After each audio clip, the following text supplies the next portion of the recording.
चला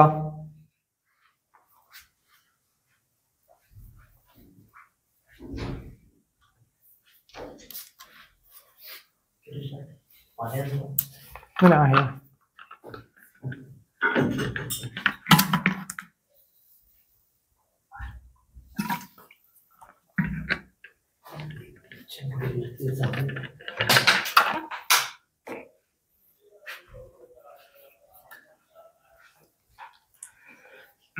चला good morning सर्वांना. आले सगळे? क्लिअरली आवाज येतोय का सांगा एकदा फक्त. आवाज क्लिअरली येतोय का सांगा. Good morning, good morning. आवाज क्लिअरली येतोय?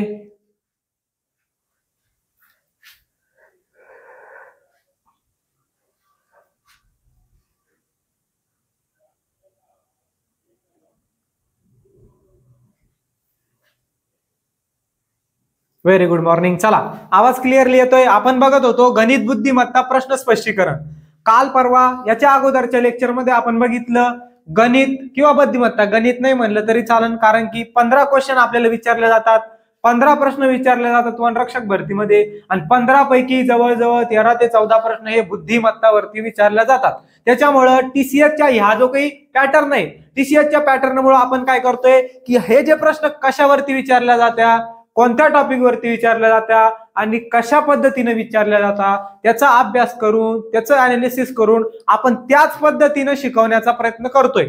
आणि प्रश्नपत्रिका स्पष्टीकरणामुळे आपल्याला एकदम स्पष्ट होऊन जाईल कशा प्रकारचे प्रश्न येत आहे, बरोबर. कोणत्या टॉपिक वरती प्रश्न रिपीट होतोय, कोणत्या टॉपिक वरती वारंवार प्रश्न येतोय, बरोबर.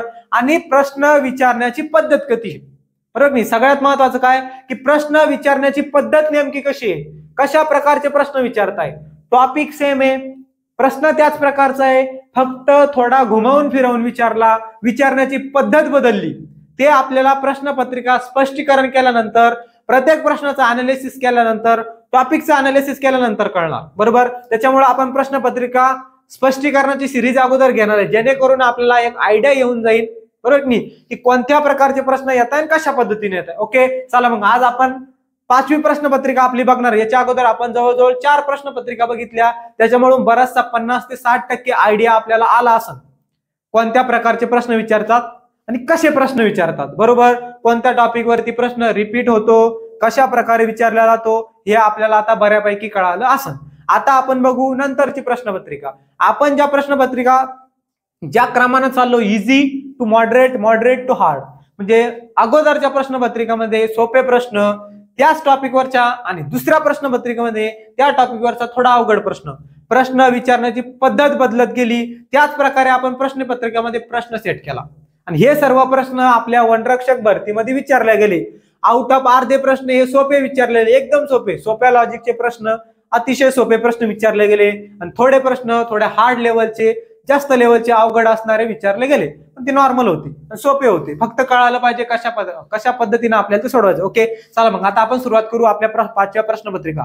गणित बुद्धिमत्ता प्रश्नपत्रिका स्पष्टीकरण आपण बघत आहे, बरोबर. चला पहिला प्रश्न बघा काय दिलेला आहे. आता पहिला प्रश्न कशावरती आला रे, पहिला प्रश्न आला आपल्या दिशाज्ञान चाचणीवरती. दिशाज्ञान चाचणीवरती प्रश्न ज्या वेळेस येतो त्यावेळेस आपल्याला माहिती पाहिजे की आपल्याला काय करायचंय. सर्वात अगोदर दिशा माहिती पाहिजे. काय माहिती पाहिजे? दिशा माहिती पाहिजे, आणि ते पाठच पाहिजे, कारण की हे पाठ असल्यानंतर दिशाज्ञान चाचणीवरचा प्रश्न आपला चुकत नाही. फक्त कशा प्रकारे सोडवायचा, व्यवस्थित मन लावून ध्यान लावून सोडवायचा. ओके चला कशा प्रकारे. आता आपल्याला माहिती इकडे पूर्व दिशा असते, बरोबर का नाही. इकडे काय असते? पूर्व दिशा, इकडे पश्चिम दिशा, वरती उत्तर दिशा, दक्षिण दिशा. इथं जर बघितलं 4 मुख्य दिशा, 4 मुख्य दिशा नंतर 4 उपदिशा. कोणकोणत्या आहे रे? आग्नेय. हे पाठच ठेवायचं, हे डोक्यात फिटच झालं पाहिजे आपल्या, जेणेकरून लगेचच आपलं उत्तर येईल फास्ट. इकडं काय असतं? इकडं ईशान्य असतं, इकडं वायव्य दिशा असती, आणि इकडं नैऋत्य दिशा. 8 दिशा कळाल्या कोणत्या टाईपनं असत्या. चार्ट पाठ असला तर प्रश्न सोपा जातो, लगेच उत्तर येतं. आता बघा काय दिलेलं आहे. पी आणि क्यू हे एकाच. आता मी याला काय करतो, थोडं पलीकडे घेतो नॉर्मली, म्हणजे काय होईल आपल्याला इकडे प्रश्न सोडवायला जास्त जागा भेटत, हे आपल्या लक्षात आहे. ओके, नॉर्मल छोटं काढतो त्याला. फक्त इथं आपल्याला काही एखादी उपदिशा दिलेली का रे, उपदिशा दिलेली का नाही, मग त्याच्यामुळे आपण मुख्य दिशा घेऊ फक्त, पूर्व, पश्चिम, उत्तर, दक्षिण. समजलं. चला आता प्रश्न बघा कशा पद्धतीने विचारला. पी आणि क्यू हे एकाच बिंदूपासून सुरुवात करतात. आता इथं एक बिंदू आहे बरं का, इथं एक बिंदू आहे, इथं एक स्थान आहे, इथं एक जागा आहे, आणि इथून कोण सुरुवात करणार आहे, पी आणि क्यू. पी आणि क्यू एकाच बिंदूपासून चालण्यास सुरुवात करतात. काय करतात, एकाच बिंदूपासून, बरोबर की नाही. पी आणि क्यू एकाच बिंदूपासून चालण्यास सुरुवात करतो. पी हा उत्तरेला 20 मीटर गेला. आता चालण्यास सुरुवात केली, अगोदर कोणाबद्दल दिलेलं आहे, पी बद्दल दिलेलं आहे, मग करा सुरू. पी हा कुठे गेला रे, उत्तरेला. आता आपल्याला कळतंय उत्तर दिशा कुठे आहे, उत्तर दिशा आहे वरती आहे, बरोबर की नाही. म्हणजे तो कुठे गेला रे, उत्तरेला गेला. किती मीटर गेला, 20 मीटर तो उत्तरेला गेला. ओके, चला पुढं. नंतर तो पश्चिमेला वळतो आणि 40 मीटर चालतो. मग पश्चिम कुठे रे, पश्चिम इकडे, बरोबर. म्हणजे तो कुठं वळणार आहे, इकडे वळणार आहे. मग तो कुठं वळाला, इकडे वळाला. आणि किती मीटर चालला रे, 40 मीटर चालला. पश्चिमेला वळला आणि किती मीटर चालला, 40 मीटर चालला. अगोदर उत्तरेला 20 मीटर गेला, त्याच्यानंतर पश्चिमेला उडला, बरोबर नाही, वळला, आणि किती चालला, 40 मीटर चालला. पुढे बघा. नंतर तो त्याच्या उजवीकडे वळतो. की पॉइंट उजवीकडे. आता उजवीकडे वळणं म्हणजे कसे रे, घड्याळाच्या दिशेने का घड्याळाच्या उलट्या दिशेने, घड्याळाच्या दिशेने तो काय झाला, वळला, म्हणजे घड्याळाच्या दिशेने. असं इथं काय येणार रे, एक तर तो इथं आहे, आता एक तर इकडे जाणार किंवा इकडे जाणार, बरोबर की नाही. इकडे गेला तर कोणती बाजू होईल, घड्याळाच्या दिशेने. घड्याळ अशी फिरत असते की नाही, अशी. उजवा म्हटलं तर असं फिरवायचं, म्हणजे असं जायचं.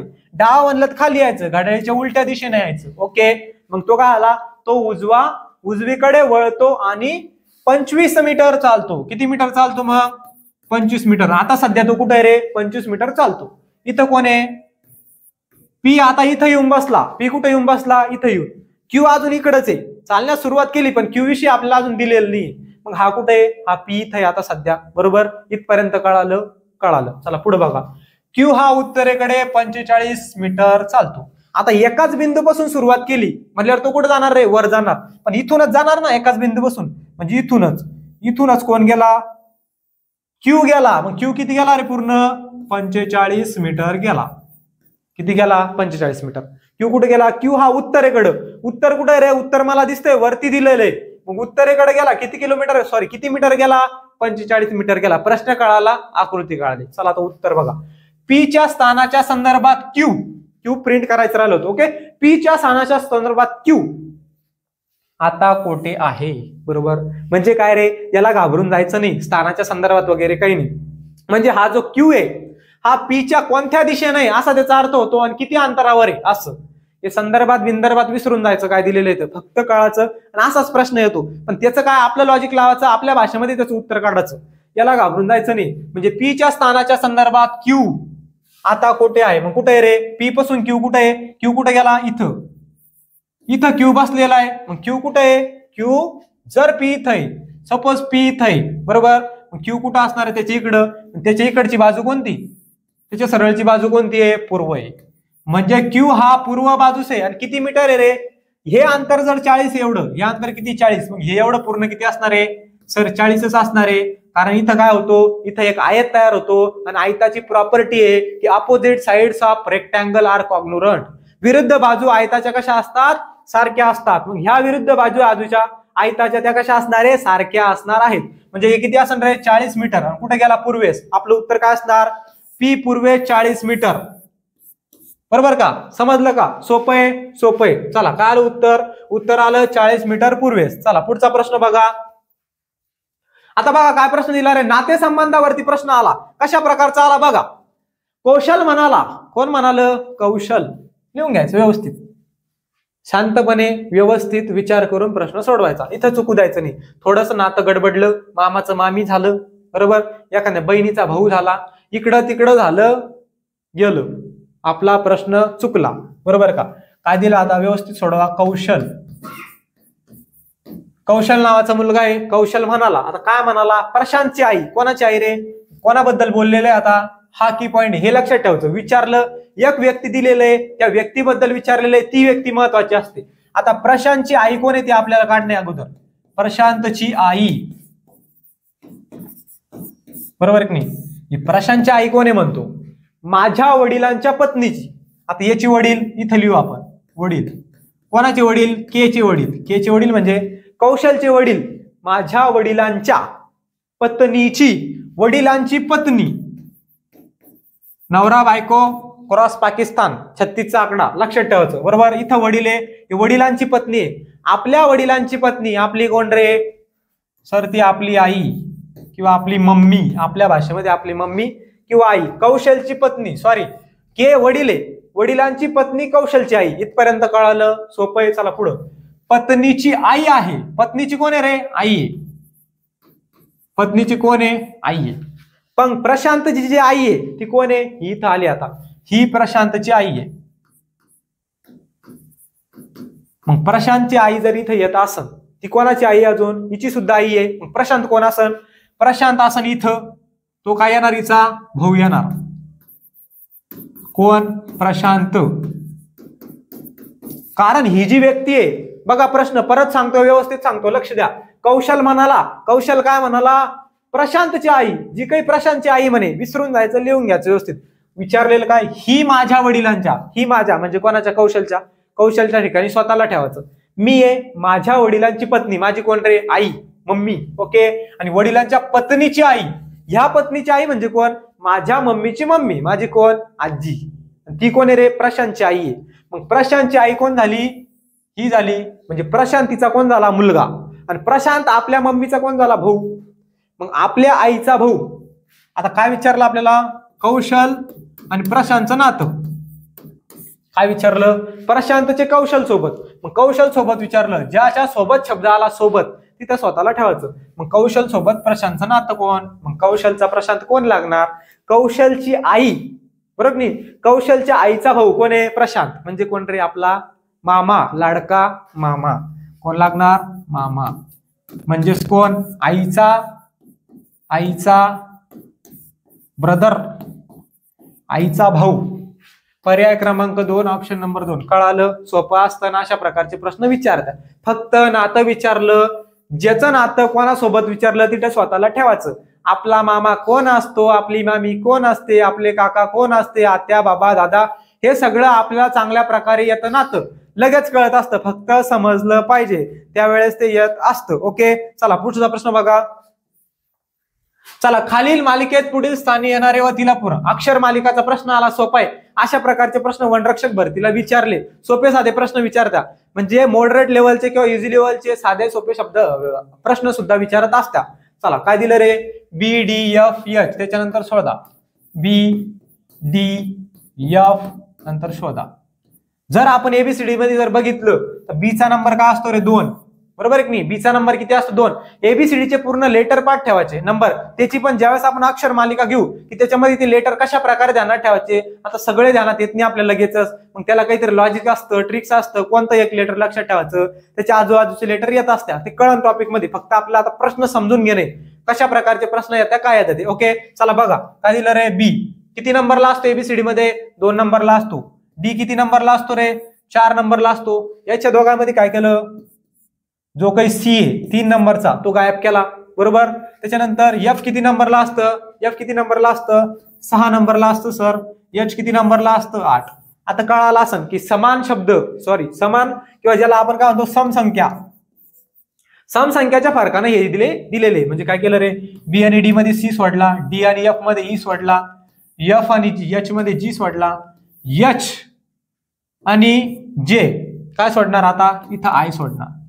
म्हणजे एक काय सोडला? एक सोडला. बरोबर का नाही? एक लेटर, एक अक्षर त्याच्यामध्ये सोडलेलं आहे. सोपं आहे. इतका सोपा प्रश्न विचारला, फक्त आलं पाहिजे लगेच होतं प्रत्येकाला. उत्तर काय असणार आपलं? उत्तर असणार जे. म्हणजे काय येणार? B D F H J. H आणि जे मध्ये आय सोडला. समजलं? सोपं होतं. चला पुढचा प्रश्न बघा. खालील मालिकेत पुढील स्थानी येणारी व तिला पूर्ण करणारी. आता अंक मालिका टॉपिकचे जे आपण लेक्चर घेतले ते जाऊन एकदा बघा. त्याच्यामध्ये कोणकोणते लॉजिक सांगितले ते बघा. त्याच लॉजिकचा अभ्यास करून तो टॉपिक घेतलाय आणि आपण प्रश्नपत्रिकांचा अभ्यास करूनच टॉपिक घेतोय, त्याच पद्धतीने शिकवतोय, TCS नुसार शिकवतोय, जेणेकरून आपण जो अभ्यास करणार आहे, जो घेणार आहे त्याच्यावरती प्रश्न पडलाच पाहिजे, आपला बरोबर आलाच पाहिजे आणि येणारच. ओके, चला बघा. खालील मालिकेत पुढील स्थानी येणारी व अंक मालिकाचा प्रश्न आहे. सोपा आहे बघा. काय दिलं रे? 7, 9, 13, 21. पुढची काढा. आता कुठंतरी दिसतं इथं, कुठंतरी थोड्या अंतरानं काय होत गेलं की संख्या वाढत गेल्या. थोड्या अंतरानं संख्या वाढत गेल्या म्हणल्यावर काय येणार रे? थोड्या अंतरानं जर संख्या वाढत जात आहे म्हणजे इथं कुठेतरी फरकाचा नियम लागणार आपल्या. पण त्या फरकाचं जे काही लॉजिक आहे ते लागणार. जर आपण बघितलं 7 आणि 9 मध्ये 2 संख्या प्लस केल्या, 2चा फरक आहे, 2चा गॅप आहे. 9 आणि 13 मध्ये कितीचा गॅप आहे रे? 4चा गॅप आहे, बरोबर.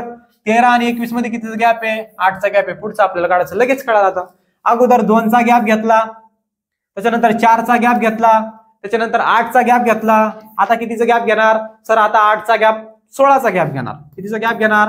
आता 16चा गॅप घेणार. कशामुळं? 2च्या डबलचा गॅप घेतला, परत 4च्या डबलचा, आता 8च्या डबलचा, म्हणजे 16चा गॅप घेणार. म्हणजे काय करावं लागतं ना आपल्याला? 7 मध्ये 2 मिळवले, 9 आले, 9 मध्ये 4 मिळवले, 13 आले, 13 मध्ये 8 मिळवले, 21 आले, 21 मध्ये 16 मिळवल्यानंतर आपलं उत्तर येणार. ओके, मग मिळवा. 6 आणि 1 7, 2 आणि 1 3. काय आलं आपलं उत्तर? आपलं उत्तर आलं 37 37, जे काही पर्याय क्रमांक 2 ऑप्शन नंबर 2. काय आलं उत्तर? 37 आलं. सोपं आहे. चला पुढं. कशावरती रे प्रश्न? सोपा प्रश्न आहे, एकदम सोपा प्रश्न आहे. कशा प्रकारे विचारला बघा. स्टुडंट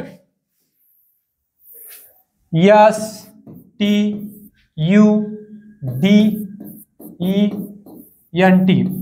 आता स्टुडंट हे दिलं. स्टुडंट, आपण सुद्धा स्टुडंट आहे, मी सुद्धा स्टुडंट आहे, तुम्ही सुद्धा स्टुडंट आहे, बरोबर आहे की नाही? स्टुडंट म्हणजे काय?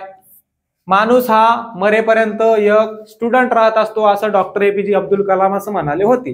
म्हणून सर्वजण, कारण आपण आयुष्यभर सर्व काही शिकत असतो, बरोबर आहे की नाही? अनुभव येत असतो, त्याच्यावरून आपण बऱ्याच गोष्टी शिकत असतो. शिकल्यानंतर पडत असतो, धडपडत असतो, परत उठत असतं, उठावं लागतं, बरोबर नाही? उठल्यानंतर माणूस परत काय असतो? जे काही त्याचं नेक्स्ट पाऊल आहे, कमबॅक म्हणतो आपण त्याला. आपला आवडता शब्द कमबॅक करत असतो, बरोबर आहे की नाही? अशा प्रकारचा. तसंच असोच विषय. चला, स्टुडंट या शब्द काय विचारलेलं आहे? स्टुडंट या शब्दाच्या डावीकडून चौथे. प्रश्न व्यवस्थित वाचायचा आणि जायचं. ओके, काय विचारलं रे? काय विचारलं? हे बघा, स्टुडंट हा शब्द विचारला. काय सांगितलं? डावीकडून चौथे. ज्यावेळेस डावीकडून उजवीकडून म्हणलं तर डावीकडून इकडे जायचं. जसे आपल्या हात असतात असे, मी डावीकडून इकडे जाणार, उजवीकडून इकडे येणार. डावीकडून चौथे आणि पाचवे. डावीकडून चौथे, पहिलं, दुसरं, तिसरं, चौथं. डावीकडून चौथे अक्षर कोणते रे? डी आहे, बरोबर. आणि उजवीकडून विचारले का? आता नाही. डावीकडून चौथे आणि पाचवे म्हणजे डावीकडूनच पाचवे.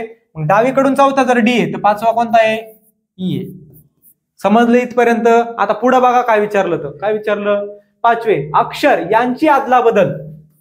याच्यावरच प्रश्न येतोय. चिन्हांची आदला बदल, अक्षराची आदला बदल, तेच करणे. जागा बदल नाही, सीट बदल नाही. चला, आदला बदल केल्यास मिळणारा नवीन शब्द कोणता असेल? आपल्याला फक्त काय करणार? या दोघांची जागा बदल नाही. याची जागा याला द्या, याची जागा याला द्या. हे म्हणतो थोड्या वेळासाठी मी त्या जागेवर बसतो, हा त्याच्या जागेवर बसणार. ओके, मग करा तसं. STU. बाकी सगळं जसं तसं ठेवायचं. फक्त ह्या दोघांची जागा बदलायची. म्हणजे डीच्या जागेवर कोण येणार रे? ई येणार. त्याच्यानंतर ईची जागा कोणाला दिली? आता डी ला, बरोबर नाही? तो आपल्या जागेवर बसला तर आपल्याला त्याच्याच बसावं लागेल, कारण तेच दिलेलं इथं. त्याच्यानंतर बाकीचं सगळं जसं तसं. म्हणजे आपला शब्द काय आला? काय विचारलं? तर शब्द खाली नवीन कोणता तयार होईल? हा झाला STUEDENT. असा कोणत्या पर्यायामध्ये बघा? STUDENT. STUE याच्यामध्ये आहे का? नाही, कारण अगोदर ये याच्यामध्ये डायरेक्ट स्टुडंट असा शब्द आहे, तो येणार नाही. इथे बघा, इथं तर येणारच नाहीये. इथं टी पासून स्टार्टिंग नाहीच आहे. STUEDENT आलं का? बरोबर आलं, बरोबर. किती सोपा प्रश्न होता. फक्त जागा बदलणे लगेच उत्तर येत असतं. ओके, चला पुढचा प्रश्न पर्यायातून निवडा. परत कशावरती प्रश्न आला? परत प्रश्न आला आपल्या अंकमालिकावरती. अंकमालिका ह्या टॉपिकचे लेक्चर आपण घेतले. त्याच्यामध्ये प्रश्न कसा ओळखायचा, कोणत्या लॉजिकवर येतो, कोणत्या लॉजिक्स येत्या ते आपण बघितले. चला आता इथे बघा कोणत्या लॉजिकवरती प्रश्न आलेला आहे. चला कशा प्रकारे बघणार रे? 2 3 11. 38 क्वेश्चन मार्क 227. आता कुठंतरी दिसतंय की 11 हा 8च्या जवळ आहे आणि 8 काय रे, ही घन संख्या आहे बरोबर. 1च्या जवळ 2b आहे, 3b आहे. 1 ही सुद्धा घन संख्या आहे, वर्ग संख्या सुद्धा आहे बरोबर का नाही. 38 जर आपण बघितलं तर 38 कुठेतरी 27च्या थोडी पुढे जवळपास येते. म्हणजे कुठेतरी घनाचा नियम लागू शकतो, वर्गाचा लावून बघू शकता, जेणेकरून आपलं 1 ते 2 अटेम्प्ट मध्ये 1 ते 2 लॉजिक मध्ये उत्तर येणार. ओके बघा मग घनांचा नियम कसा नियम लागतो याच्यामध्ये बघा. इथं काय दिलं रे, 1 चा घन बरोबर प्लस केला 1. 1 चा घन किती येतो रे, 1 चा घन किती येतो 1. 1 चा घन 1, घन पाठ करा, घन पाठ केल्यानंतर लगेच उत्तर येतं. 1 आणि 1 किती झाले रे 2. व्यवस्थित लिहून देतो, समजून घ्या फक्त. 1 चा घन प्लस 1, 1 आणि 1 किती झाले 2. हे 2 कसे आले कळाले, हे जे 2 आहे कसे आले कळाले. ओके चला पुढं. त्याच्यानंतर 2 चा घन प्लस 2, जे हे उत्तर आलेले ते त्याच्यामध्ये प्लस केलं बरोबर का. 1 चा घन प्लस इथं काय केलं, हे 2 केले हा प्लस 2 तर आले 3. 1 चा घन प्लस 2, 1 चा घन काय येतो 1, त्याच्यामध्ये 2 मिळवले. हे कोणते 2, कारण 2 पासून आपल्या सिरीजची स्टार्टिंग झाली. ओके 1 च्या घनामध्ये 2 मिळवले, 3 आले. किती आले रे 3. आता काय मिळवणार, आता हे 3 मिळवणार, जे काही आलेले पुढे सिरीज फॉलो ठेवायची. 2 चा घन किती होतो, 2 दुने 4, 4 दुने 8, 2 चा घन होतो 8. मग 8 मध्ये किती मिळवणार, 3 मिळवणार. मग 8 मध्ये 3 मिळवल्यानंतर काय मिळालं रे 11. हे आले 11, हे आले 3. कळालं. पुढं आता सिरीज कळाली असन. पहिल्या संख्येचा घन घेतला, त्याच्यामध्ये ही संख्या पहिली ऍड केली, दुसरी मिळाली. दुसऱ्या संख्येचा म्हणजे 1 चा नंतर 2 चा घन घेतला, 2 च्या घनामध्ये 2 नंबरची संख्या मिळवली, तिसरी संख्या भेटली. आता 3 चा घन घेणार, 3 चा घन घेतल्यानंतर किती मिळवणार, जे आपली दुसरी संख्या किंवा तिसरी संख्या आलेली आहे ती. 3 चा घन होतो 27, 3 त्रिक 9, 9 त्रिक 27. 27 मध्ये किती मिळवणार रे, 27 मध्ये आता मिळवणार 11. काय येणार उत्तर, 7 आणि 1 8, 2 आणि 1 3, 38. काय येणार 38, जे इथं आलेलं आहे ते. आता 3 चा झाला, आता कितीच घेणार, 4 चा घन प्लस आता किती मिळवणार 38. 4 चा घन होतो 64, 4 चौक 16, 16 चौक 64. 64 मध्ये आता किती प्लस करायचे 38. म्हणजे जे काही आपलं उत्तर असणार आहे, म्हणजेच काय बघा 8 आणि 4 किती झाले रे 12, 12शी 2. हातच्या इकडे घेतला 1, 6 आणि 3 9, 9 आणि 1 10. यांची बेरीज केली असता उत्तर काय येतं, उत्तर येतं 102. पुढं करून बघू अजून, कारण पुढं आपल्याला काय दिलेलं आहे, अजून एक संख्या दिलेली आहे, त्याच्यामुळे करावं लागल. 5 चा घन घेतला, 5 च्या घनामध्ये 102 ऍड केल्यानंतर 227 आला पाहिजे, त्यावेळेस आपलं लॉजिक बरोबर आहे. मग 5 चा घन प्लस काय केलं रे 102 बरोबर का. चला मग 5 चा घन किती होतो 125, 5 5 25, 25 5 125. 3दा गुणाकार करत असता घन करताना. 125 प्लस 102 बघा. आता 5 आणि 2 किती झाले रे 7 झाले बरोबर. 2 प्लस 0 किती झाले 2च झाले. आणि हा 2 1 आणि हा 1 102 आहे हा. 1 आणि 1 किती झाले 2, म्हणजे किती आले 227. तेच आले का. म्हणजे इथं जे काही 102 आहे, जे आपलं उत्तर आलेलं आहे ह्या लॉजिक नुसार, ते कसं असणार आहे, ते बरोबर असणार आहे. ओके आपलं उत्तर काय आलं, आपलं उत्तर आलं पर्याय क्रमांक 2, 102. ओके चला पुढं. आला आता प्रश्न आपल्या पदावलीवरती. पदावली दिसली की दिसली काय आठवलं पाहिजे, आठवलं पाहिजे कंचे भागू बेव, कंचे भागू बेव. काय आठवलं रे मला, कंचे भागू बेव आठवलं, कारण इथं पदावली आली. आता प्रश्न व्यवस्थित समजून घेणं. गुणाकाराचा अर्थ वजाबाकी आहे, मग इकडे लिहून घ्यायचं लगेच साईडला. गुणाकाराचा अर्थ काय आहे, वजाबाकी. गुणाकार म्हणजे वजाबाकी. ओके पुढं. भागाकाराचा अर्थ बेरीज, लिहा इथं भागाकार म्हणजे बेरीज. ओके चला पुढं. त्याच्यानंतर प्लसचा अर्थ गुणाकार आहे, म्हणजेच काय रे प्लस म्हणजे गुणाकार. ओके पुढं. मायनसचा अर्थ भागाकार आहे, म्हणजेच काय मायनस बरोबर भागाकार. अर्थ म्हणजे काय रे, जिथं गुणाकार आहे तिथं मायनसचं चिन्ह ठेवायचं, जिथं भागाकार आहे तिथं प्लसचं चिन्ह ठेवणार, रिप्लेस करणार, आदला बदलच करणार. प्लसचा अर्थ गुणाकार, म्हणजे प्लसच्या जागेला गुणाकाराचं चिन्ह ठेवणार बरोबर आहे का. त्याच्यानंतर मायनसच्या जागेला भागाकाराचं चिन्ह ठेवणार. बघा आता इथं सिरीज आपली फक्त चिन्ह बदलले, दिसतंय का. हे बघा 11 प्लस 6 इथं लिहून घेतो. 11 प्लस 6 भागेला 84 मायनस 7 गुणेला 9 बरोबर आपल्याला उत्तर काढायचे. की उत्तर किती येणार, काय येणार. ओके चला बघा. आता प्लसच्या जागी काय ठेवा सांगितलं रे, प्लसच्या जागी गुणाकार ठेवा म्हणे. ठेवा 11 गुणेला 6 ठेवलं त्याच्यानंतर भागाकाराच्या जागी प्लस, म्हणजे इथं काय ठेवणार, इथं प्लस ठेवणार. फक्त जागा चिन्हांची आपण आदला बदल केली ती आपल्याला सांगितली तशी. त्याच्यानंतर मायनसचा अर्थ, मायनस म्हणजे होतो म्हणे भागाकार. मग 7. आता राहिला गुणाकार. गुणाकार म्हणजे वजाबाकी मायनस. मग लिहा आता बरोबर. चला -9. चला आता काढा उत्तर. कंचे भागुबेवनं जायचं. कंचे भागुबेव नियम आपल्याला सांगत असतो. कंचे भागुबेव नियम आपल्याला काय सांगत असतो, कंचे भागुबेव आपल्याला सांगत असतो की काय सांगत असतो, कंचे भागुबेव नियम आपल्याला सांगतो भागाकार जो आहे तो कंचे भागुबेवनं अगोदर सोडवत असत्या. सोडव ओके. 11 गुणेला 6 हे थोडं मागं राहू देऊ कारण पुढे भागाकार आहे. 11 गुणेला 6 प्लस तसं 7 न जर 84 ला भागलं किती येतं रे, 12 7 84. 12 7 84 मग याचं उत्तर किती आलं 12. 12 गुणेला 7 केल्यानंतर 84 म्हणजे 12 84 भागेला 7 बरोबर किती आलं 12 आलं. -9 बरोबर ओके. चला पुढं. 11 6 किती होत्या रे, 11 6 66. 11 6 किती होत्या, 11 6 66 बरोबर का. 11 6 किती झाले 66 झाले प्लस 12 -9 बरोबर. चला आता अगोदर बेरीज करणार मग वजाबाकी करणार. 66 प्लस 12 6 आणि 2 8 6 आणि 1 7. या दोघांची बेरीज किती आली रे, ती आली 78. तर 78 -9 बरोबर किती, 78 मधून वरचे 8 काढले 70 उरले, तो एक जो उरलेला तो काढला म्हणजे 78 मधून 9 वजा केल्यानंतर किती येतं, येतं 69.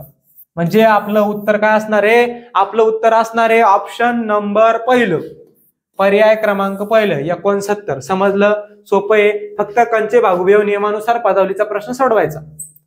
चला पुढचा प्रश्न नातेसंबंधावरती आला बरोबर का नाही. नातेसंबंध स्वतंत्र टॉपिक घेतल्यानंतर आपल्याला कळेल कशा प्रकारे प्रश्न विचारतात आणि कशा प्रकारे आकृती तयार करायची. आकृती तयार करणं शिकलो आपण की लगेच आपल्याला नातेसंबंधावरचा कोणताही प्रश्न सोडवता येणार. ओके चला बघा मग. ए हे बी चे वडील आहेत बरोबर. वडील कोण आहे रे ते पाहायचे व्यवस्थित. ए हे बी चे वडील आहे. वडील कोण आहे, ए वडील आहे. वडिलांना कधी आपल्या वरती ठेवायचं, ते आपल्या वरती असत्या बरोबर की नाही. ट्रिक्स आहे ह्या आकृती अशा प्रकारे काढायची. हे वडील आहे कोणाचे, बी चे. तर मला सांगा वडील आहे म्हणल्यावर वडिलांचं जेंडर कोणतं असणार आहे, ते असणार आहे मेल. म्हणजे वडील काय असणार आहे, मेल असणार आहे बरोबर आहे का नाही. त्याच्यानंतर सी हा बी चा भाऊ आहे. भाऊ कोण आहे, सी. बहीण भावाचं नातं आपण बरोबर न लक्ष ठेवायचं. मुलाचं नातं आई वडिलांसोबत दाखवणं असलं किंवा आई वडिलाचं नातं मुलासोबत दाखवणं असलं तर ही जी रेष आहे आडवी रेष किंवा बाण ज्याला आपण म्हणतो, कारण पिढी बदलली म्हणून आपण खालच्या पिढीला घेतलं, ते चिन्ह वापरायचं. बहीण भावाचं नातं बरोबर या चिन्हानं दाखवायचं. त्या टॉपिक मध्ये कळणच, फक्त आपण आता प्रश्न समजून घेतोय ओके. आणि ज्या वेळेस नवरा बायकोचं आलं त्यावेळेस गुणेला हे चिन्ह किंवा क्रॉस हे चिन्ह वापरायचं. म्हणजे आपल्याला लगेच लक्षात येतं. ज्याची त्याची पद्धत असते. तुम्ही मेलच्या जागी प्लस मायनस सुद्धा लिहू शकता. प्लस म्हणजे काय रे, प्लस म्हणजे तो मेल आहे, मायनस म्हणजे काय, तो फिमेल आहे किंवा ती फिमेल आहे सॉरी बरोबर. चला बघा आता काय दिलं रे, सी हा भाऊ आहे कोणाचा, बी चा. मग सी बी चा भाऊ आहे म्हणल्यावर भाऊ कोण आहे, सी आहे. सी हा भाऊ आहे म्हणल्यावर भावाचं जे काही आहे काय, भावाचं जे काही जेंडर आहे ते काय असणार आहे, लिंग आहे ते काय असणार आहे, मेल असणार आहे. ओके चला पुढं. पी हा ए चा भाऊ आहे. ए चा भाऊ कोण आहे रे, ए चा भाऊ आहे पी. पी हा ए चा भाऊ आहे, हा सुद्धा भाऊ आहे. याचं आपल्याला अजून माहिती झालं का नाही, कारण वडिलांना मुलगा असू शकतो, मुलगी असू शकते, भावाला बहीण असू शकते, भाऊ असू शकतो. फिक्स आपल्याला माहिती नाही. इथपर्यंत आलो ओके. चला पी हा एचा भाऊ आहे, पी हा एचा भाऊ आहे. चला पुढं. तर सी चे पी सोबत नाते. आता मी तुम्हाला सांगितलेले ज्याच्या सोबत आलं तिथं स्वतःला ठेवायचं, लगेच उत्तर निघत असतं बरोबर. मी ज्याच्या सोबत आलं त्यालाच कळतं बरोबर. पी सोबत म्हणजे कोणासोबत रे, ज्याच्या सोबत विचारलं त्याच्यासोबत किंवा तिथं त्या जागेवर स्वतःला ठेवायचं. इथं कोण आहे, इथं समजा तुम्ही स्वतः आहेत. इथं कोण आहे, तुम्ही स्वतः आहे. कोण विचारलं, सी चे पी सोबत. म्हणजे हा जो सी आहे आणि हा पी आहे, या दोघांचं नातं काय असणार, कोण लागणार. आता इथं कोण आहे, इथं पी आहे बरोबर नाही. इथं काय आहे, इथं पी आहे बरोबर आहे की नाही. सपोज मी इथं आहे, मी इथं आहे, हा कोण आहे माझा, हा माझा भाऊ आहे. मी इथं आहे, हा माझा भाऊ आहे. माझ्या भावाचा मुलगा माझा कोण रे, किंवा मुलगी माझी कोण रे, पुतना किंवा पुतणी बरोबर नाही, पुतण्या किंवा पुतणी. आणि इथं काय दिलेलं आहे, इथं दिलेलं आहे मेल. म्हणजे हा कोण असणार आहे, पुतण्या असणार आहे, ज्याला आपण काय म्हणतो आपल्या वडिलांचा भाऊ, सॉरी वडिलांचा मुलगा,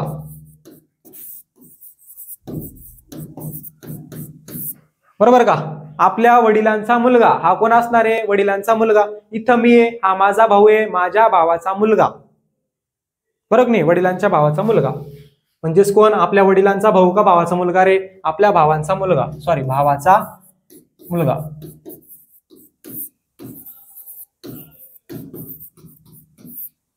समजतंय का? पीचे कोणासोबत विचारले? सी सोबत विचारले. हा याचा भाऊ आहे, हा याचा मुलगा आहे, म्हणजे हा याच्या भावाचा मुलगा आहे. उत्तर काय येणार? उत्तर येणार पर्याय क्रमांक 4. वडिलांचा भाऊ नाही, भावाचा मुलगा, तो त्याच्या भावाचा मुलगा आहे. परत सांगू का? परत सांगतो, लक्ष द्या. काय विचारलं? ए हे बी चे वडील आहे, ए हे बी चे वडील आहे. त्याच्यानंतर सी हा बी चा भाऊ आहे, सी हा बी चा भाऊ आहे. ओके. त्याच्यानंतर पी हा ए चा भाऊ आहे, पी हा ए चा भाऊ आहे. तर सी चे पी सोबत, सी चे पी सोबत. इथं मी आहे, हा माझा कोण आहे? हा माझा भाऊ आहे. माझ्या भावाचा हा मुलगा आहे, माझ्या भावाचा मुलगा म्हणजेच कोण? माझा पुतण्या किंवा भावाचा मुलगा, म्हणजेच काय आलं उत्तर? भावाचा मुलगा. पर्याय क्रमांक 4. सोपं आहे, सोपं आहे. चला चला पुढं. पुढचा प्रश्न परत कशावरती आला? पदावलीवरती आला. 72 गुणेला 8 भागेला 3 मायनस 14. प्रश्न वाचणे काय दिलेला आहे? प्रश्न व्यवस्थित वाचा. प्रश्न काय दिलेला आहे? Okay okay. चला, जर प्लस म्हणजे मायनस आहे, गुणेला म्हणजे भागेला आहे, मायनस इकडे लिहून घेऊ. ओके चला. प्लस म्हणजे काय रे? प्लस म्हणजे मायनस आहे, समजलं? गुणेला म्हणजे भागेला आहे. त्याच्यानंतर मायनस म्हणजे काय? प्लस आहे. मायनस म्हणजे प्लस आहे आणि भागेला म्हणजे गुणेला आहे. भागेला म्हणजे गुणेला आहे. म्हणजेच काय रे? अगोदरचा प्रश्न आपण याच्यासारखा बघितला. या चिन्हाच्या जागी रिप्लेसमेंट करणे, जागा बदलायची आणि ती जागा द्यायची. ओके चला बघा. 72 गुणेला. आता 72 गुणेलाच्या जागी काय ठेवा सांगितलं? भागेला ठेवा 8. हे आणि हे याची गुणाकार, भागाकाराचं हे चिन्ह आणि बरोबर भागाकाराचं हे चिन्ह, हे दोन्ही चिन्ह एकच आहे, एकच अर्थ होत असतो. ओके. मग 72 भागेला 8. आता ह्या चिन्हाच्या जागी कोणतं ठेवा म्हणतो? या चिन्हाच्या जागी गुणाकार ठेवा. ठेवा मग गुणाकार. गुणाकारामध्ये 3. आता मायनसच्या जागी, मायनसचा अर्थ होतो प्लस, मग मायनसच्या जागी काय ठेवणार? प्लस 14. चला सोडवा. अगोदर कंचे भागुभेवनुसार काय सोडत असतो रे आपण सोडत असतो भागाकार. मग 8 न 72 ला भागितलं, 8 ना 72, 8 ना 72, याचा भागाकार येणार 9 गुणेला 3 प्लस 14 बरोबर काय? आता अगोदर गुणाकार सोडवणार. 9 त्रिक 27 प्लस 14, मग 27 प्लस 14 करा, किती होते? आपलं उत्तर आलं. 7 आणि 4 11, 11शी काय येणार रे? 1 येणार. इकडे आला हातचे 1, 2 आणि 2 4, आपलं उत्तर काय येणार? 41. जे की पर्याय क्रमांक 3 ऑप्शन नंबर 3 मध्ये दिलेलं 41. समजलं कशा प्रकारे केलं? सोपं होतं. आणि असे प्रश्न वनरक्षक भरतीला विचारतात, सोपे सोपे प्रश्न. ओके चला पुढे. चला पुढचा सोडवा हा. खालील मालिकेत परत कशाचा प्रश्न आला? मालिकेचा प्रश्न आला. आता खालील मालिकेमध्ये काय येणार? खालील मालिकेत पुढील स्थानी संख्यांची कोणती जोडी येईल?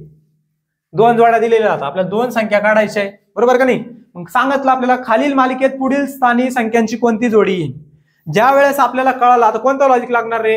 आता आपण तुम्ही अंक मालिकाचे जे काही व्हिडिओ आहे, जे काही लेक्चर आहे ते जाऊन बघा. त्याच्यामध्ये मी तुम्हाला सांगितलं होतं, काय सांगितलं होतं? की कुठंतरी संख्या जर कमी होत असली, जास्त होत असली, कमी होत असली, जास्त, घट होणं, वाढ होणं असं होत असलं तर कुठंतरी सेरीजचा एका आड एक हे लॉजिक त्याच्यामध्ये लागलेलं असतं. अल्टरनेटचं लॉजिक त्याच्यामध्ये लागलेलं असतं. मग लावा. म्हणजे काय येणार रे? जास्त संख्या दिलेल्या असल्या, बरोबर आहे की नाही? जास्त संख्या दिलेल्या असल्या किंवा संख्या खालीवर होत असत्या, लहान मोठ्या होत असत्या, घट होत असती, वाढ होत असती, त्यावेळेस काय होणार? तिथं अल्टरनेट, बरोबर आहे की नाही? तिथं काय होणार रे? अल्टरनेट. म्हणजेच काय? की अल्टरनेट सिरीज तिथं फॉलो होणार. इथं जर आपण बघितलं 1 नंतर काय रे? 7 आहे, बरोबर नाही? म्हणजे कितीचा डिफरन्स आहे? 6चा फरक आहे. याच्यामध्ये पहिल्यामध्ये 6चा फरक, 7 आणि 6 13, दुसऱ्यामध्ये सुद्धा 6चा फरक आहे. त्याच्यानंतर 13 आणि 6 19, परत 6चा फरक आहे, बरोबर? 19 आणि 6 25, परत 6चा फरक आहे, 25 आणि 6 31, 6चा फरक. कळालं लॉजिक? म्हणजे 6च्या फरकानं संख्या वाढत चालली अल्टरनेट सिरीज मध्ये. मग इथं कितीच्या फरकानं वाढणार रे? पुढं 6च्या फरकानं, मग 31 + 6 किती झाले 37.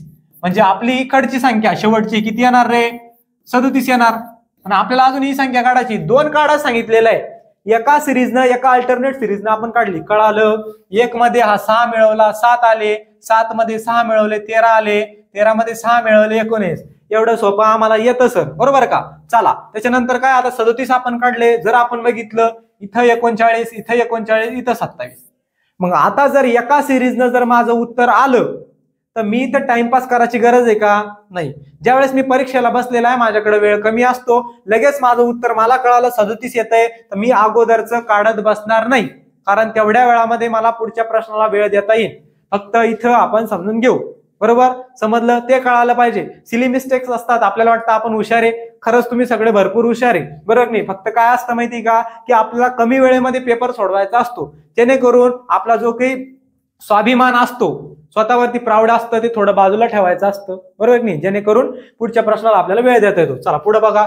इथं जर बघितलं दुसरी सिरीज, 10 नंतर 20, 20 नंतर 30, 30 नंतर 40, 50, 60. बघितलं का आलं, 10 नंतर 20, 20 नंतर 30, 30 नंतर 40, 50. लहान मुलगा सांगत, बरोबर नाही. काय होतं, 10-10च्या फरकानं संख्या वाढत गेली. 10-10च्या फरकानं संख्या वाढत गेली म्हणल्यावर पुढे किती येणार, पुढे येणार 60. सोपं सर. पर्याय क्रमांक 4.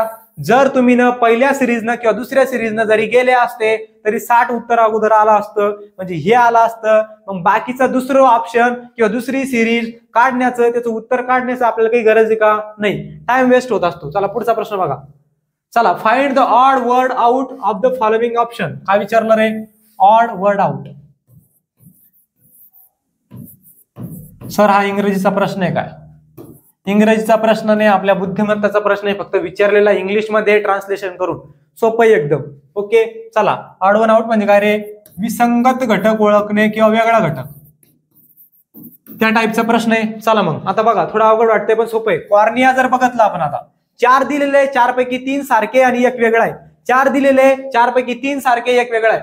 कॉर्निया जर आपण बघितला, आता कॉर्निया काय रे, कॉर्निया हा आपला जो डोळा असतो, डोळ्यामधला जो काही पडदा असतो, आपल्या डोळ्यामधील पडद्याला काय म्हणत्या, कॉर्निया म्हणत्या. डोळ्याचा पडदा. सर आपल्या डोळ्यात बी पडदा असतो का? ज्यावेळेस आपण सायन्सचा चांगला अभ्यास केला त्यावेळेस आपल्याला कळलं की डोळ्यामध्ये काय काय असतं, कसं कसं असतं, बरोबर नाही. मग हा डोळ्यांचा पडदा असतो, त्याला काय म्हणतो, कॉर्निया म्हणतात.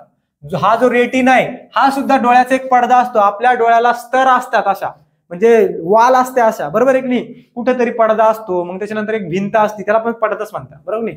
हा सुद्धा काय झाला रे, हा सुद्धा डोळ्याचा पडदा झाला.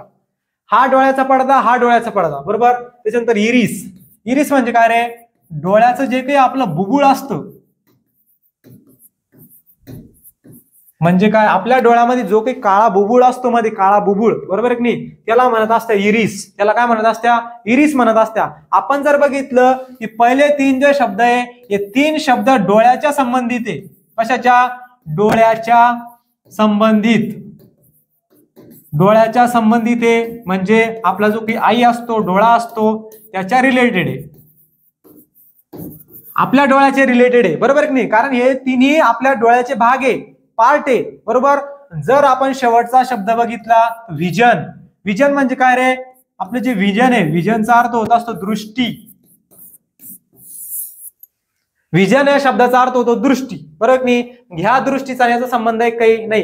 हे तिन्ही आपल्या डोळ्याचे पार्ट आहे आणि हा एक वेगळा शब्द आहे. कोणता, व्हिजन हा वेगळा शब्द आहे. मग आपलं उत्तर काय असणार, आपलं उत्तर असणार व्हिजन म्हणजेच दृष्टी.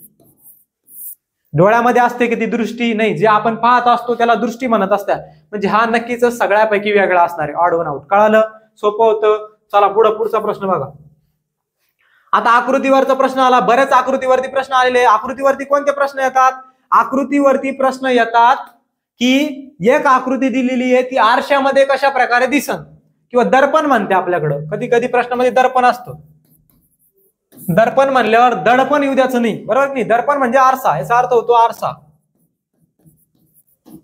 बरोबर नाही. कधी कधी काय विचारतात रे, की घडी दिलेली आहे, घडी उघडल्यानंतर आकृती कशी दिसन. कधी कधी काय विचारणार, पाण्यातील प्रतिबिंब कसं दिसन, बरोबर. आता इथं काय विचारलं, खालील मालिकेत येणारी पुढील आकृती ओळखा. इथं काहीतरी सिक्वेन्स दिलेली आहे, पुढील येणारी आकृती आपल्याला ओळखायची आहे. इथं जर आपण बघितलं काय आलं रे, ट्रायंगल होता. ट्रायंगलच्या मध्ये एक स्टार आहे, ट्रायंगलच्या मध्ये काय स्टार, तिच्या जर आपण ह्या मोजल्या चांदण्या 1 2 3 4 5 6 किती आहे 6 आहेत बरोबर का. त्याच्यानंतर इथं जर बघितलं तर 1 2 3 4 5 6 इथं किती रे 6 आहेत. इथं जर बघितलं तर 1 2 3 4 5 6 म्हणजे काय सर्व ठिकाणी 6 याच्या स्टार्स आहेत चांदण्या आहे. मग पुढे किती असणार 7 असायला पाहिजे. 1 2 3 4 5 इथं 5 आहे आपल्याला 6 पाहिजे बरोबर. 1 2 3 4 5 6 इथं 6 आहे हे आपलं उत्तर येऊ शकतं. त्याच्यानंतर 1 2 3 4 5 6 इथं सुद्धा 6 आहे हे सुद्धा आपलं उत्तर येऊ शकतो. त्याच्यानंतर 1 2 3 4 5 हे किती रे 5 आहे म्हणल्यावर हे आपलं उत्तर येणार का, हे आपलं उत्तर येणार नाही. चला पुढं म्हणजे उत्तर काय येणार, एक तर हे येणार किंवा हे येणार. आता एका आकृतीवरून काढलं पुढची आकृती बघा.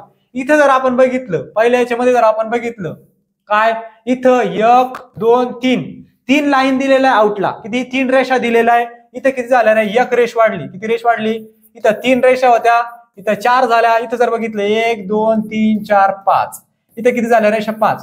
पहिल्या आकृतीत 1 रेष दुसऱ्या आकृतीत 1 वाढली म्हणजे 4 झाल्या. 3 रेषा 4 रेषा 5 रेषा आता किती होणार सर आता 6 होणार.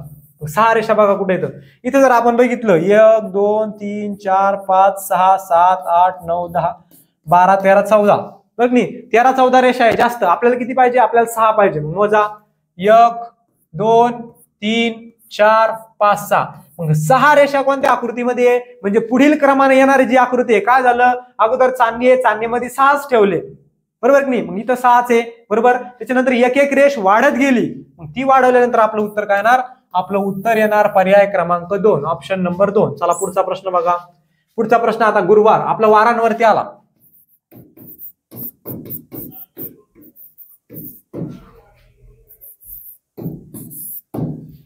वारांवरती प्रश्न आला तर MSD आपल्याला लक्षात ठेवायचं. MS धोनीचा जर्सी नंबर किती आहे, फेवरेट असतो कोणाकोणाचा बरोबर नाही भरपूर जणांचा बरोबर आहे की नाही. त्याच्यामुळे तो नंबर आपल्याला लक्षात पाहिजे. वारांवरती प्रश्न आला तर महेंद्रसिंग धोनी आपल्या ध्यानात आला पाहिजे मनात आला पाहिजे. ओके 7. आता बघा काय प्रश्न विचारला रे. गुरुवार 18 एप्रिल 18 एप्रिलला कोण वार आहे 18 एप्रिलला आहे गुरुवार. कोणता वार आहे गुरुवार. व्यवस्थित समजून घ्या सोपा प्रश्न आहे अवघड करू नका. ट्रिक्स ना आपण स्वतंत्र चॅप्टर मध्ये तो समजून घेऊ लगेच समजा. काय विचारलं गुरुवार 18 एप्रिल रोजी रामचा वाढदिवस आहे. याचा काय 18 एप्रिलला वाढदिवस आहे कोणाचा राम.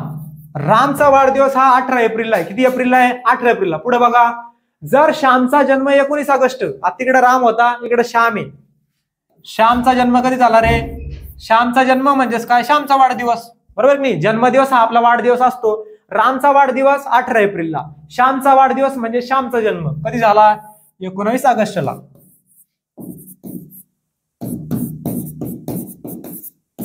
बरोबर का 19 ऑगस्टला झाला. काय विचारलं रोजी झाला असेल तर त्याच वर्षी ह्याच वर्षी एकाच वर्षी दोघं जन्मलेले बरोबर आहे की नाही एकाच वर्गात असणारे त्यांचा वाढदिवस कोणत्या दिवशी असेल बरोबर. काय विचारलं तर त्याच वर्षी त्याचा वाढदिवस कोणत्या दिवशी असेल म्हणजे वार विचारला. याच्या बर्थडेच्या दिवशी किंवा याच्या वाढदिवसाच्या दिवशी गुरुवार होता तर याच्या बर्थडेच्या दिवशी आपला जो काही वाढदिवस असतो जन्मदिवस त्याच्या दिवशी कोणता वार असणार त्याच वर्षी बरोबर. आता मोजा कसं मोजायचं रे. एप्रिल महिन्यामध्ये किती दिवस असतात ते अगोदर माहिती पाहिजे पाठ पाहिजे. एप्रिल मध्ये सर 30 दिवस असतात. किती दिवस 30 दिवस असतात. त्याच्यानंतर एप्रिल नंतर कोणता महिना येणार मे. मे मध्ये किती दिवस असतात 31 असतात सर. त्याच्यानंतर जून. जून मध्ये 30 दिवस असतात. जुलै. जुलैमध्ये किती दिवस असतात 31 असतात बरोबर की नाही. ऑगस्ट मध्ये किती असतात 31च असतात. पण आपल्याला किती ऑगस्ट पर्यंत काढणे फक्त 19 ऑगस्ट पर्यंत. जर आपण बघितलं एप्रिल मध्ये 30 दिवस असतात इथं 18 एप्रिल दिलं. वरचे किती दिवस उरले रे वरचे 12 दिवस उरले ते इथे लिहून घ्यायचे. लिहिले याच्यामधले 12 दिवस उरले तो पूर्ण दिवस 30 आहे. उरले किती 12 उरले. त्या दिवसांचे काय करत चालायचे प्लस करत चालायचे. काय करत चालायची प्लस करत चालायची. केली प्लस. त्याच्यानंतर पुढं आता काय एप्रिल नंतर मेचा महिना येणार आहे. मे मध्ये किती दिवस असतात 31 दिवस असतात बरोबर आहे की नाही. काय करायचं 31 ला 7 न भागून घ्यायचं अगोदर. 31 ला 7 न भागल्यानंतर किती येतं रे बाकी किती उरती बाकी सगळ्यात महत्वाची असते बाकी. तसं आपल्याला कळणार नाही. एकदा आपण ज्यावेळेस आपण टॉपिक बघू काल निर्णय एकदम ट्रिक्सनं लगेच कळत जाईल. फक्त इथं आपल्याला फक्त प्रश्न समजून घेणे फास्ट मध्ये घ्यायचंय थोडं. ओके 12 + 31 मे मधले दिवस असतात 31 मी लिहून घेतले. त्याच्यानंतर जून मध्ये किती दिवस असतात रे 30 लिहून घेतले. जुलै मध्ये किती दिवस असतात 31 किती दिवस असतात? 31 दिवस असतात. चला बघा मग. त्याच्यानंतर जुलै ऑगस्ट पर्यंत आपल्याला काढणे. ऑगस्टची किती तारीख झालेली आहे? 19 तारीख झालेली आहे. म्हणून तेवढे दिवस याच्यामध्ये ऍड करायचे. आता या सर्व दिवसांची बेरीज करायची किंवा याला 7 भागून घ्यायचं, याला 7 याला 7 का बरं भागायचं? 7 दिवसानंतर दिवस रिपीट होत असतो. आज सोमवार आहे, तर आजच्या 7 दिवसानंतर काय येणार? सोमवार येणार सर. सोपं आहे, बरोबर का? चला मग करा बेरीज. 31 आणि 12 प्लस 30. बघा 30 आणि 30 60 आणि 30 90. किती आले रे? 90. हा एक आणि हा एक. 90 आणि 2 किती झाले? 92. 92 प्लस 12. 2 आणि 2 4, 9 आणि 1 10. 104. 104 मध्ये आता 19 मिळवा. एवढं करत नाही बस 104 येते. 7 याला भागून घ्यायचं, 7 याला, किंवा दिवस ध्यानात ठेवायचे. ऑड दिवस किती असतात? 7 चोक 28. 28 नंतर 2 दिवस काही महिन्यामध्ये 3 दिवस असतात. ओके, चला पुढं. म्हणजे किती येणार? 9 आणि 4 13. इकडे 1 आला, बरोबर? 1 आणि 1 2. इकडं 1 किती आलं रे? 123 आलं. 9 आणि 4 13. 1 इकडे आला. 1 आणि 1 2 123. आता या 123 ला काय करायचं? एवढ्या दोघांमध्ये 18 एप्रिल म्हणजे काय? रामच्या बर्थडे मध्ये आणि श्यामच्या बर्थडे मध्ये किती दिवस आहे? दोघांच्या वाढदिवसामध्ये. त्याच्या वाढदिवसामध्ये दिवस किती आहे? 123 आहे. मग 123 ला 7 न भागायचं. ज्यावेळेस काल निर्णय चॅप्टर आपण घेऊ, टॉपिक घेऊ, त्याच्यात व्यवस्थित डिटेलमध्ये आपल्याला कळण व्यवस्थित. आता 123 ला आपल्याला काय करायचंय? 123 ला 7 न भागायचे. 7चा पाडा येतो सर. 7 दुने 14 होत्या म्हणून 7 1 7. बरोबर का? 7 1 7. बाकी महत्वाचे असते याच्यामध्ये. किती उरले रे? 12 मधून 7 गेले, 5 उरले. बरोबर का? इथे किती आले? आता इथे आले 3 53. 7 7 49. 7 8 56 होतं. मग डायरेक्ट काय येतलं? 7 7 49. 13 मधून 9 गेले, 4 उरले. हातच्या पडद्याला इथे उरला 0. आता 7 ला 4 न भाग जातो का रे? पॉईंट मध्ये काढत बसत नाही, जाऊ देत नाही. सगळ्यात महत्वाचं असतं हे, जी बाकी आलेली आहे ती बाकी सगळ्यात महत्वाची असते. बाकी मग काय करायचं? जी आपली बाकी उरली ती बाकी ह्या वारामध्ये प्लस करायची, पुढे न्यायची. किती उरले? 4. मग आज गुरुवार आहे, तर आजपासून 4 दिवस पुढे कोणता वार असणार? आज गुरुवार आहे. गुरुवार नंतर 1 प्लस केला शुक्रवार. शुक्रवार नंतर 2 प्लस केले शनिवार. शनिवार नंतर 3 प्लस केले रविवार. रविवार नंतर 4 प्लस केले काय असणार रे? सोमवार. मग आपलं उत्तर काय असणार? आपलं उत्तर असणार सोमवार. म्हणजे जर रामचा वाढदिवस गुरुवारी असन त्याच वर्षी, तर श्यामचा वाढदिवस कोणत्या दिवशी असन? श्यामचा असन सोमवारी. ओके, सोपं होतं, लगेच कळतं, फक्त व्यवस्थितपणे जायचं. ओके, चला आता पुढे रे. का दिलं? अर्थपूर्ण शब्द बनवण्यासाठी च्या जागी कोणते? असा प्रश्न आपण अगोदर बघितलेला आहे. बरोबर आहे की नाही? सोपा आहे बघा.